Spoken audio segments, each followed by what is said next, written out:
Greetings, family. Welcome to the African Exodus show. This is the Conspiracy to Erase a Nation segment. To remind you all, this segment is around a book that I wrote earlier this year called Conspiracy to Erase a Nation.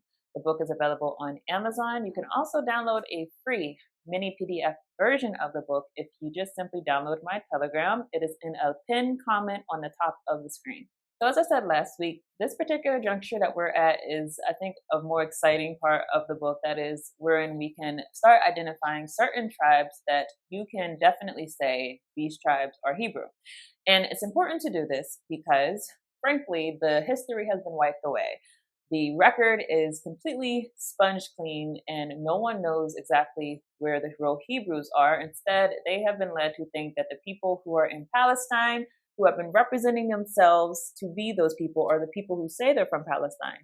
They're saying that those people are essentially the true descendants of Yasharel. We know that that is not factually true. We know that that is not true as far as the spiritual lineage of those people.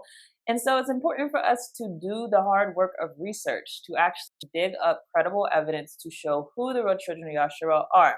So I've said previously, it's kind of difficult whenever you're dealing with mainstream scholarship that has identified certain groups as being Jews, certain groups as being Hebrews. So I've spoken about groups who I believe are not Hebrews, despite the fact that they are definitively inside of the mind of mainstream scholarship considered to be Hebrews. One of whom being the Sephardic Jews. So it's difficult whenever you have all of these mashups of different groups who are identified as Hebrews to actually have a criteria to say, okay, this is their criteria that I'm going to use in identifying who we can actually say are Hebrews. Now, to me, having such a criteria is essential because what's going to happen is that there's going to be a lot of people who are also going to be making the claim the same way that you're making the claim. If you're not able to point to something that is completely foolproof as far as being able to say this is what the Hebrews would actually exhibit as far as characteristics, if you're not able to have that, then no, you're not going to be able to make the case. Not that we should be trying to make the case to everyone outside of ourselves, but certainly to people who are lost, people who are uncertain of why they are in the predicament they are in, people who have to have an understanding of what happened before to put us in this position, why we are the most hated people on the face of this earth. To those people, certainly you should do the work of actually being able to point to them and say, listen, these are the characteristics that we can point to that show who the descendants of Yasharel would be today. So I picked up a few different characteristics that I was able to identify as having more weight than people being simply identified as being Jew. It's not that being identified as being Jew, again, in the mainstream scholarship and mainstream history, that's not that that's automatically a disqualifier. It definitely makes me more suspicious, the fact that they would actually recognize that, because Jew is usually used to point to people who are practicing Judaism, and people who are practicing Judaism are practicing a convert faith that comes out of Palestine, not out of the true Yasharel that was in East Africa. So that already is going to make me suspect that you are not actually who you're claiming to be. But it's not that that's automatically a disqualifier. In fact, there's one group we're going to talk about who even many people in mainstream Judaism have said, oh yes, we'll concede that these people are probably one of us, probably Jew, right? So it's not a disqualifier automatically, but there has to be things that accompany that label if you're going to take that assumption. One being language, a linguistic showing that these people actually are Hebrew. Another thing being cultural customs, the fact that their culture has to resemble Hebrew customs, not Judaism. That has to be differentiated. Because what you're going to see happen to the children of Yasharel after they were expelled from the Holy Land is that they started to take on a number of different religions that were around them. So what ends up happening is that you have a paganized version of Hebrew faith, but you could still see it's Hebrew faith. You could clearly see the pagan elements that are present. And so that's literally the case for the children of Yasharel throughout the whole dispersion. The other thing that I think is so much more telling is people who are going to identify in their oral history having been originated from East Africa. And that's very significant because on the historical record, East Africa is not the true Yasharel. It's not the true Israel. They say Palestine is, okay? I've already gone through proving 100% proof that no, East Africa, particularly including certain countries such as Ethiopia, Eritrea, Djibouti, and also Sudan, parts of Sudan, that was the real kingdom of Yasharel. Okay, I've done the 100% proof video. Go to the first video in this series on this channel. Go to the playlist Conspiracy to Erase a Nation. 100% proof that Yasharel, Israel, was actually in Africa. Go through that if you are not certain. So, because that is a reality, people who are identifying, despite the fact that to their knowledge, a lot of our knowledge of the true Yasharel has been wiped out. But to their knowledge, they're like, oh, okay, this is where the place you're saying is Israel, Palestine. Okay, well, even though, it's Palestine, we know that we originated inside of this Ethiopia region.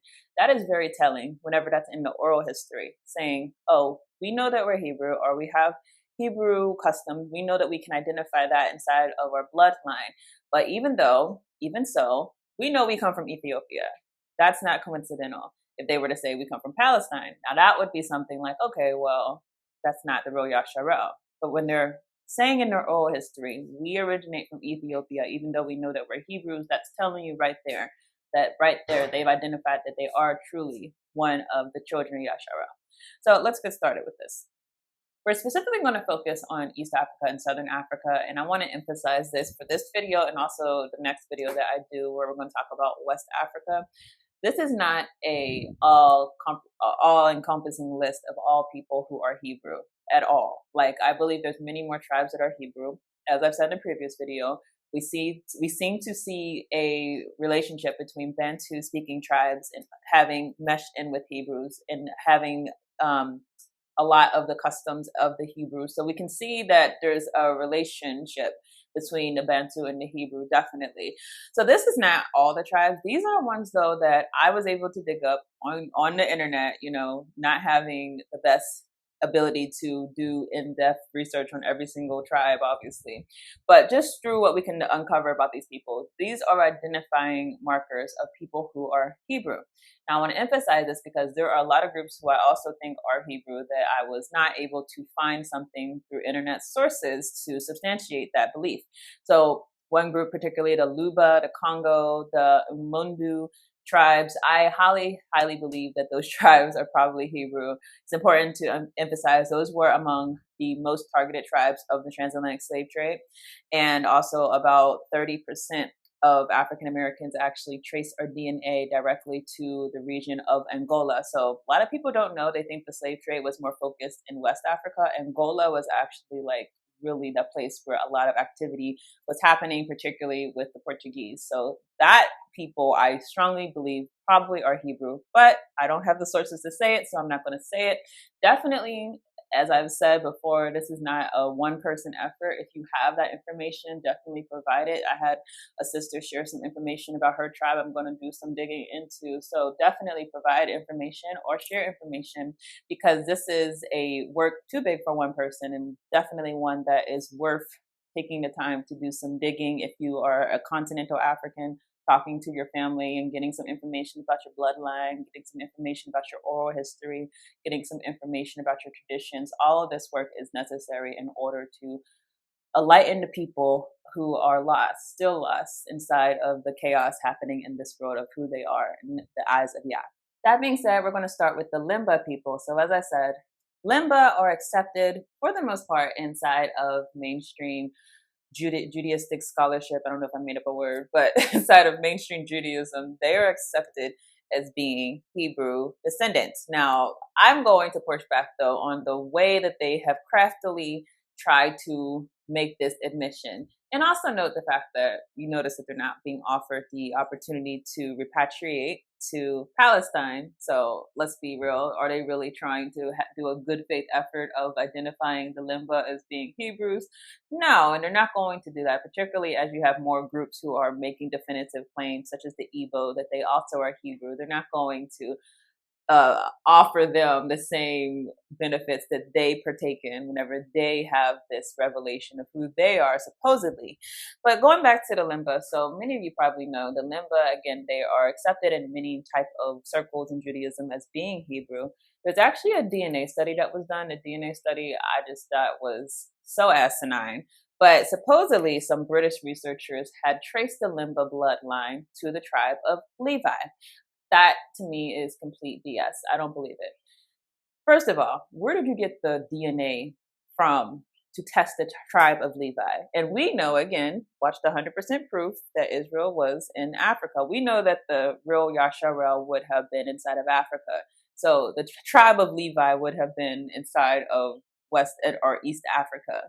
I'm very sure that they did not take DNA from the people there. But even if they thought they had DNA from a tribe of Levi inside of Palestine, how do you even prove that you have DNA of a people who have disappeared from the historical record for at least 2,000 years? Where did you get that DNA? How did you know that it was the tribe of Levi? Well, our common sense tells us that they did not know that. They probably have a group inside of Judaism, inside of maybe inside of the modern state of Israel that they want to claim is a part of the priest line, but those people would not be able to be the true tribe of Levi. So that obviously is a deception. So why did they do it? Why did they say we have this DNA from the tribe of Levi, we've tested the Limba, and we've decided, yes, it matches inside of the priestly line, so they must come from the tribe of Levi. Why would they go with this complete asinine story? Well, it's because they're trying to give cover. They understand the fact that real claims are being made throughout the African continent, and they have to try to control the narrative. Unfortunately for our brothers and sisters, many of whom are Limba, what I've recognized or what I've noticed is that a lot of them, instead of trying to claim their history for themselves, they have essentially adopted things that were pushed on them or that were told to them were Hebrew. For example, you see them doing a lot of rabbinical Judaistic practices. You see them wearing the clothes and rabbinical Judaism. You see the symbols such as the six-pointed star, which is an occultic symbol. And just a side note about that, the six-pointed star is not Hebrew. It's just not. I know that some Africans have been saying, yeah, we had this star. First of all, if that were true, which is possible, that there could have been these occultic stars also inside of Africa, that's very possible. It would not make it Hebrew. The six-pointed star is literally used, do your research on it, it's literally used to conjure spirits.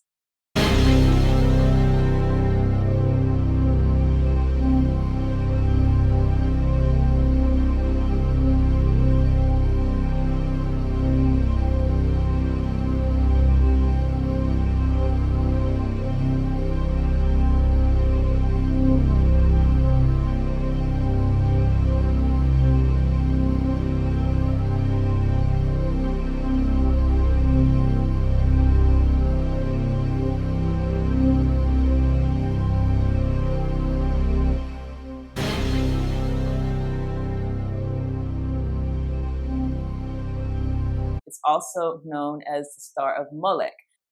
So if any Hebrews have that star, it's because they got it through paganism. They did not get it from Yah. It's not biblical. There's no Star of David inside of the Bible. So we have to stick to the Bible and not on the add-ons. Anything that comes outside of scripture, as far as symbols, as far as traditions, these things you should have a red flag and say there's no way for you to pull this out of nowhere. You got it from the world. You got it from the occult. You got it from that system. So I want to emphasize that because you have some Africans trying to claim, yeah, we had it first and they took it. If you had it first, you had it from the same entities that have been transplanting demonic symbols all over the world, also in Africa. So it's nothing to brag about, it's nothing to claim. But just to emphasize, you see the Limba repping this sign, this symbol, as if this is something that makes them more Hebrew, not knowing the fact that this symbol, again, on the symbol of Judaism, is one that is used by who the scripture calls the synagogue of Satan, right? Revelations 2:9. The people who are saying they are something, but they're not. So it's important to be careful in adopting things that you don't see in scripture. I've said that before. There's lots of things that I see people adopting because they think it's Hebrew, but it's not scriptural, such as the menorah, such as the six-pointed star. All of these things are literally from the occult. So the Limba, though, despite the fact that obviously, again, they have been given this false information that, well, we did a DNA tribe on you, you're related to us, from the tribe of Levi, despite the fact there are real identifiable reasons to know that they are Hebrew. And I think honestly, that's why they stepped in with this study, because again, they want to control the narrative. They want to say, okay, yes, you're Hebrew, and this is how you're Hebrew, and this is how you relate to us, and this is the way, the parameters we're going to give you to understand your Hebrewness. So a few things about the Limba that definitely shows their Hebraic roots. So they are a Karanga-speaking Shona people. So again, they are a Bantu people. And I said it again because a lot of people who are Bantu Israelite did not like that I said that all Bantu cannot be proven to be Hebrew, but it just cannot be proven. But Limba are Bantu and they are Hebrew. So there has to be differentiations made. We can't get into the mode of easy. You know, it's easy to just say all people who speak a certain language or something, or all people who come from this experience or something. That's too easy. We have to be specific, particularly, again, if you're trying to make the case to the people who just don't want to believe it because they're believing mainstream scholarship. They're believing the people who are careful even with their lies. They're believing those people who say that they're peer reviewed. They're believing them because even when they're lying, their lies are not easy lies. They dug up these lies. We have to have the same meticulous effort whenever we're trying to present the truth, to not just do the easy thing. So it's easy to say all of us are Hebrew without actually proving it. Prove it if it's the case, you know. And I'm not saying it can't be the case. Prove it. I'm definitely open to anyone who can prove it. I couldn't prove it, and I tried to prove it. That's the other thing I want to emphasize. I tried to prove that the Bantu originated in East Africa because I was of the assumption that they probably were, but I could not prove it. And so that's all that I put out there, just to be clear. But again, Limba are Bantu. There are Shona people who live inside of Zimbabwe, inside of Southern Africa. So these are Southern African people. Now, this is interesting. So the Limba claim that they migrated to Zimbabwe from the north. They don't say exactly where is north. Now, you can look at a map where Zimbabwe is, what's north of Zimbabwe, lots of countries. We can also see, obviously, East Africa is north of Zimbabwe. Now, others claim to have migrated from outside of Africa and from southern Arabia, specifically Yemen. Now, even with that conflicting evidence, the thing that I thought was very strong in favor of the Limbas actually being Hebrew is the fact that they are related to an Ethiopian people as far as their practices. And I don't even know if they know it, but if you actually look at their religious traditions of the Limba, they mirror the Komant of Ethiopia. And remember, I said the Komant and also the Agao, as well as the Oromo. These are original tribes who inhabited East Africa, inhabited Ethiopia region before the Abyssinians. Original tribes who were there at the time of the biblical timeline would have been there. These people who, and the Komant are recognized to be Hebraic people. The traditions of the Limba mirror the Komant of Ethiopia. So that is very strong evidence that they actually do come from that region, even though they don't have their history straight, because again, most of us don't. Most of us have been lied to and have had things pushed into our minds that this is what your history is. Now, I also want to emphasize the point, this is kind of more to the point, that the real Yasharel was in East Africa. So there's also a study that was done by a senior curator of ethnography at the Museum of Human Sciences in Harare. And after doing the study, he concluded categorically that the Limba did not come from outside of Africa. You know, people who have said, oh yeah, we came from Palestine and we came from Yemen, and you know, they said no, it's a lie. So again, you could take that with a grain of salt, but it's important to know that is a lot of lies that are being pushed in our narrative, and some of us just accept it because we trust people who say that they're scholars and experts, and so we accept things without actually doing our own digging. Now, some more things about the Limba. Now, it's very interesting. They are a monotheistic religion where Yahuwah made the first man from stone and then told them to multiply themselves. So not too different, obviously, than being made from the earth. It says that man was made from stones. They also believe in a global flood, like many people all over the world. They also have very strict laws of purity and a specific diet where eating pork was traditionally punished by death. Limba also did not intermarry or interdine outside of their community, and they practiced circumcision. The meat that they did eat had to be ritually slaughtered by a Limba. All of these traditions mirrored the practice of Torah. So I want to move into talking about the Tutsis. The Tutsis are another group that a lot of people, again, have a recognition that they're Hebraic. Now, this doesn't necessarily come from Judaism, but just of the customs and of the history of the Tutsi people. There's a recognition that they are Hebraic. And we've spoken about them, obviously. I did a video where we talked about the genocide, the Rwanda genocide, the full picture of the Rwanda genocide. It's important to know that the Tutsis were called the Watutsi, and they are a Bantu-speaking tribe. They're located in Rwanda and Burundi. Again, unfortunately, victims of two genocides, one in 1993, where 25,000 to 50,000 Tutsis were killed, and another in Rwanda in 1994, where as many as 800,000 Tutsis were killed, and I believe it was actually more than that. It's also important to emphasize that a lot of other Africans, such as the Hutu, were killed. And I heard people say that Hutu are also Hebrew. Again, if you have that information, provide it. I am not the Hebrew police, so I'm still learning as we go about different Hebraic tribes. So definitely that would be interesting if it's true, because we know that the Hutu were also killed by Tutsis, and also that was instigated by the US and instigated by the West. So we know that there's like intra-African violence that's being instigated amongst Hebrews and amongst non-Hebrews. So it would be very interesting to learn that. Okay, so according to their oral history, this is very interesting, and I've read this before, but I'm going to read it again. So the Tutsis were disaffected royal family members from the remnants of Yasharel, who migrated to the Great Lakes region from Ethiopia in ancient times to protect their holy sites on Mount Kilimanjaro and secret gold mines for the kingdom, which is very interesting. Secret gold mines, it seems like something like Solomon this would be possibly under his era. Also Mount Kilimanjaro. One thing I've been trying to figure out, so the Book of Jubilees lists 3 mountains that are the Holy of Holy sites. And I've been trying to figure out if Mount Kilimanjaro was one of those sites. One is the Mount Zion. I believe the other is the mountain, forgive me, Mount Sinai, where Yah appeared to Moses. But there's another mountain, and I've been trying to figure out if Mount Kilimanjaro is one of them. So I would not be surprised if it was. So according to Yochanan Bawerjeri of the organization Havila, which studies the Hebrew diaspora, some clans among the Batutsi are contemporary with the time of Moses, people who moved from Egypt, judging by the exact knowledge they display about the laws of Moses.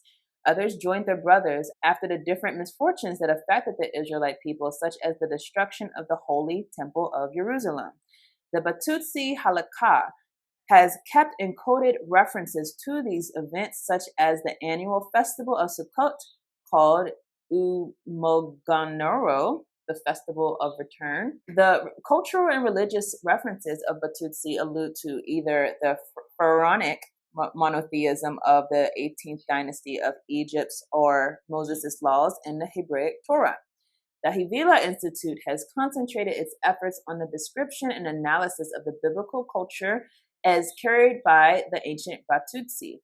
The parallelism of pharaonic practices and symbols with Batutsi standards refer to the culture of the 18th dynasty of Egypt and explains the Mosaic faith of the Batutsi. The antiquity of the Batutsi monotheism has always been astonishing to the European witnesses, including those who reached the land of Havila in the early 19th century. The political organization of the Batutsi kingdom, the Kush kingdom, until the post-Zagwe kingdoms in 1270 to 1960, are strictly related to the Solomonic system. The Hebraic kashrut under the Levitical law is a staple of the Batutsi feeding.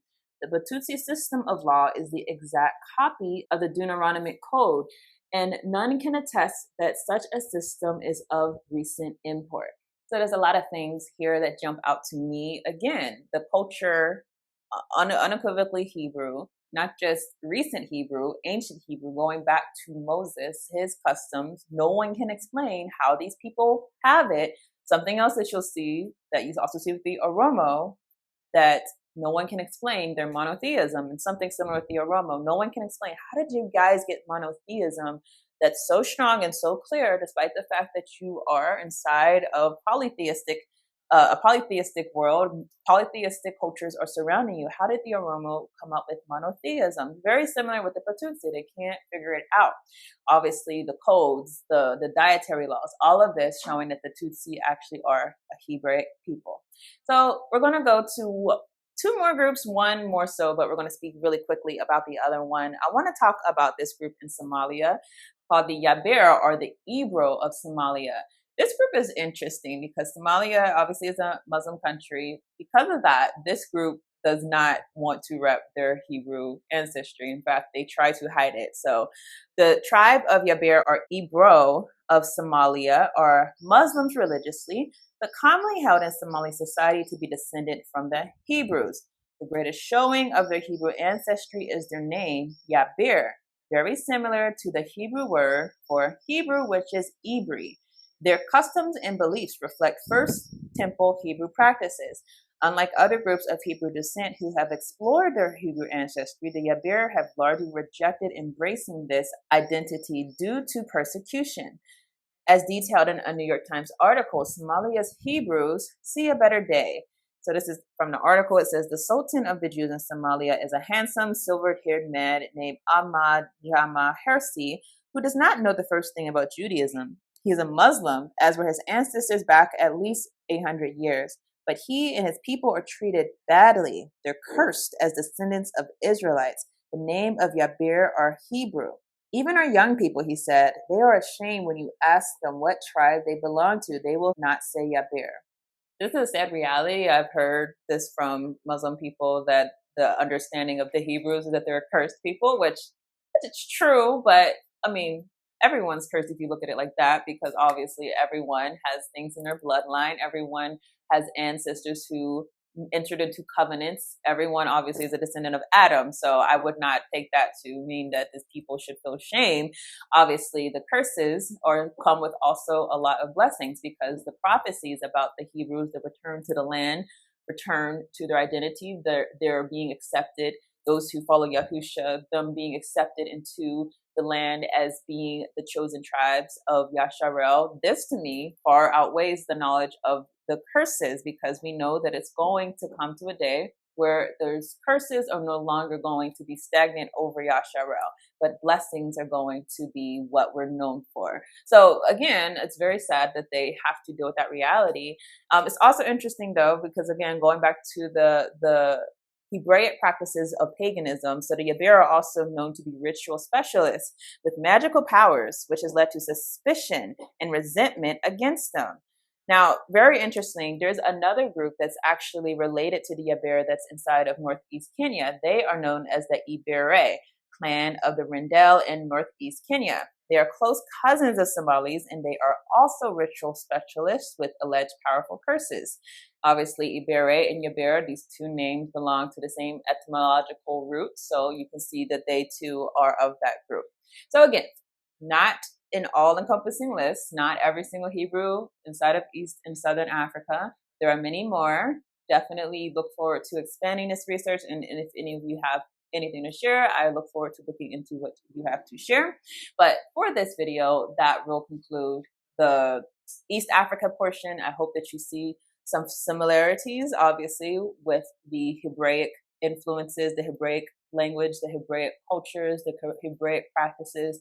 We're going to start talking about the West Africans, though, who meet this same criteria. And what you're going to see is a same origin story. We don't come from, Palestine. We come from Ethiopia, but still a recognition. Oh, yes, we also are Hebrew. So with that, I thank you all for watching. God willing, I'll see you in the next video.